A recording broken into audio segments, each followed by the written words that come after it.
नमस्ते, welcome to संस्कार plus academy. आज हम अलजेब्रा का फर्स्ट चैप्टर स्टार्ट करेंगे। चैप्टर का नाम है सेट्स। पहले हम डिफाइन करते हैं कि सेट होते क्या है, हमें पता होना चाहिए कि सेट होते क्या हैं। तो पहले उसके बारे में बात करते हैं।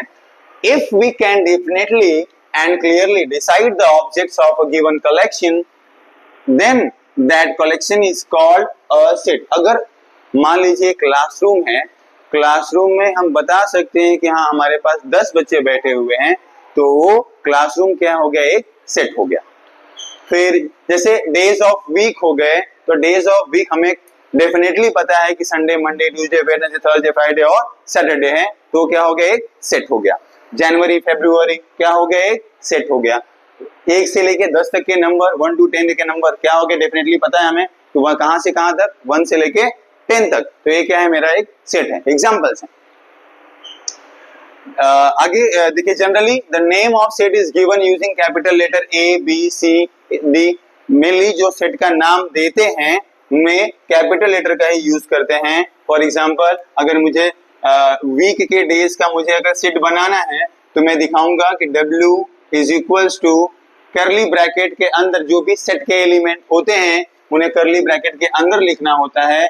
तो Monday, Tuesday, Wednesday, Thursday, Friday और सैटरडे और फिर संडे। तो ये क्या मेरा हो गया, वीक डेज का सेट हो गया। तो आप याद रखिए, इसमें बताया है कि जो सेट का नाम होता है वो हमेशा कैपिटल लेटर ही यूज करते हैं। इसके बाद इक्वल होता है, इक्वल के बाद करली ब्रैकेट लगा होता है। करली ब्रैकेट के अंदर जितने भी एलिमेंट होते हैं उनको कॉमा के जरिए दिखाया जाता है। सेट का और एक रूल है कि आप सेट के अंदर की जो चीजें हैं उनको रिपीट नहीं कर सकते, अंदर रिपीटिशन नहीं होना चाहिए। कुछ एग्जांपल दिए हैं। If A is an element of set A, then we write it as A is element of A. इसका क्या मतलब है, जैसे एक जो वीक के डेज का एक सेट है, ठीक है, तो अगर मैंने इसमें से संडे सेलेक्ट किया है, तो संडे क्या है, एलिमेंट है W का। मतलब संडे को कहां से लिया है हमने, वीक के सेट में से लिया हुआ है। अगर फिर अगर मैंने एक सेट बनाया, A इज इक्वल्स टू 1 2 3 4 5, तो मुझे दिख रहा है कि जो सेट A है, सेट A है, उसके अंदर जो नंबर है वो नेचुरल नंबर्स है। कहां से कहां तक है, 1 से लेके 5 तक है। तो मैं लिख सकता हूं कि जो A है वो एलिमेंट है, जो A के अंदर के एलिमेंट है वो कहां से लिए गए हैं, नेचुरल नंबर से लिए गए। ठीक है, E का साइन का मतलब होता है कि एलिमेंट ऑफ या belongs to. Now let us observe the set of numbers. n मतलब होता है नेचुरल नंबर, और नेचुरल नंबर 1 से स्टार्ट होता है, आप याद रखिए। तो 1 2 3 and so on is a set of natural number. W मतलब होल नंबर होता है, और होल नंबर शुरू कहां से होता है, 0 से, याद रखिए। तो 0 1 2 3 4 5 6 सो ऑन। I क्या है, मेरा इंटीजर्स है। इंटीजर्स हमने पहले भी पढ़े हुए हैं। इंटीजर्स में पॉजिटिव नंबर्स भी आते हैं और नेगेटिव नंबर्स भी आते हैं। अगला जो है मेरा वो है Q। Q क्या होता है, रेशनल नंबर होता है। रेशनल मतलब in the form of P upon Q।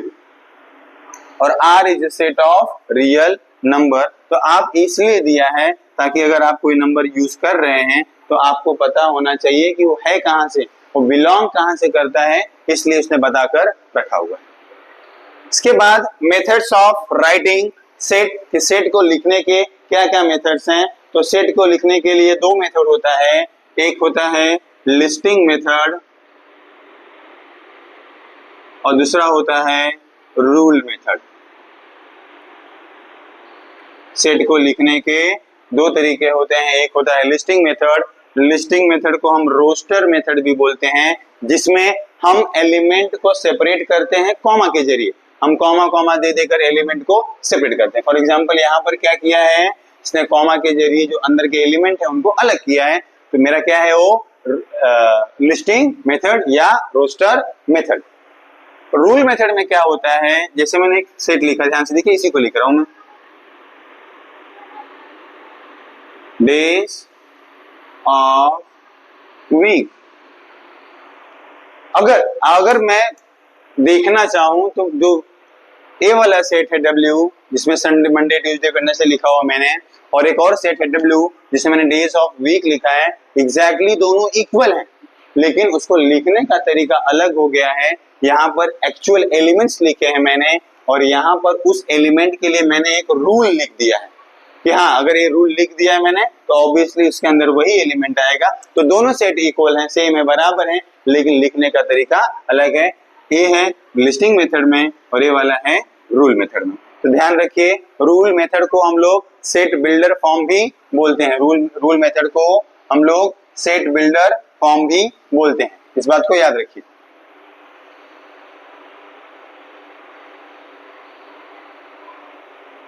कुछ एग्जांपल्स दिए हैं, हम एग्जांपल्स देख लेते हैं थोड़े।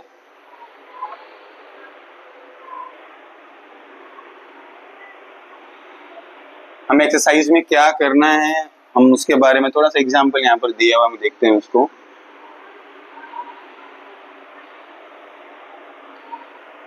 हमें क्या, fill in the blanks given in the following table. एक साइड लिस्टिंग मेथड दिया है और एक साइड रूल मेथड दिया है, हमें ब्लैंक है उनको भरना है। चलिए हम ट्राई करते हैं आता है कि नहीं हमें। फर्स्ट क्या दिया है, 2, 4, 6, 8, 10, 12, 14।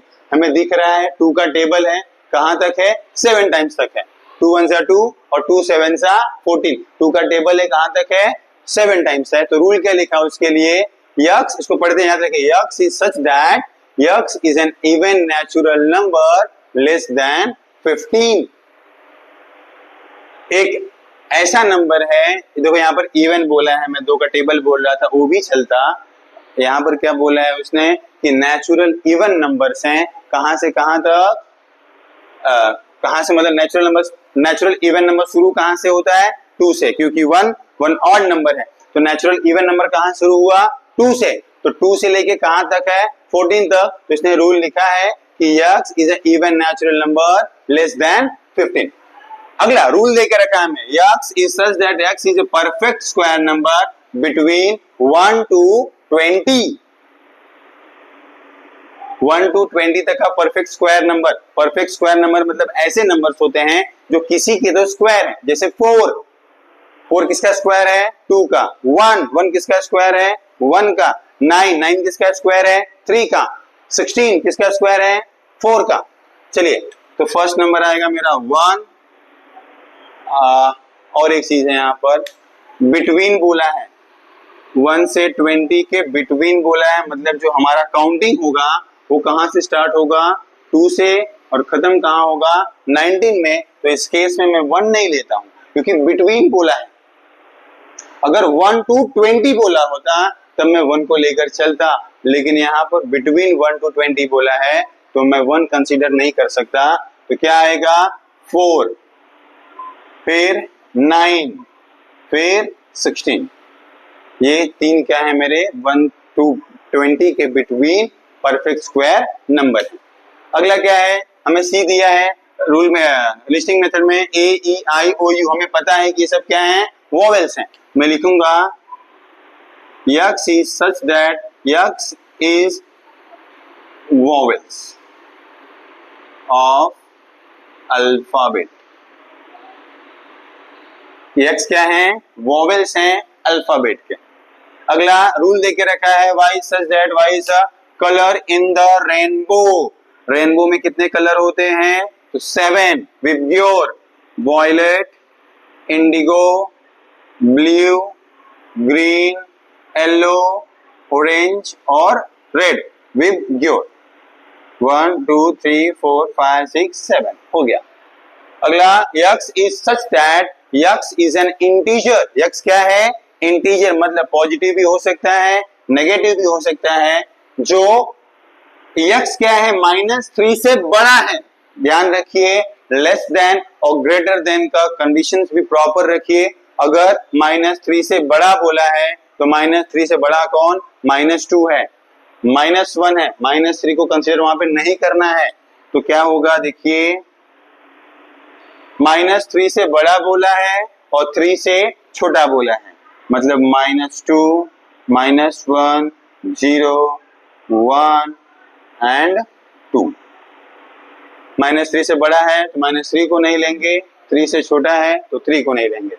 अगला 1 8 27 64 125, अगर आप ध्यान से देखेंगे तो ये सब क्यूब हैं किसके, नेचुरल नंबर से। 1 का क्यूब कितना 1, 2 का क्यूब कितना 8, 3 का क्यूब कितना 27, 4 का 64, 5 का 125। तो इसके लिए मैं रूल क्या लिखूंगा, देखिए x is such that x is equals to n square, sorry n cube. x क्या है, n क्यूब है, मतलब किसी भी नंबर का क्यूब है, जहां पर n क्या है, एलिमेंट ऑफ नेचुरल नंबर है। मतलब कहां से शुरू होगा, 1 2 3 4 5 6 7 ऐसे अनलिमिटेड। सिंस यहाँ पर कोई एंडिंग नहीं दी गई है तो हम इसको बाउंड नहीं करेंगे, इतना ही सफिशिएंट है कि x क्या है, किसी नंबर का क्यूब है, और वो नंबर क्या हो सकता है, एलिमेंट ऑफ नेचुरल नंबर, मतलब 1 2 3 4 5 6 7 8 सो ऑन। तो ये हमने कुछ एग्जांपल्स किए हैं, हम आगे बढ़ते हैं एक्सरसाइज की तरफ।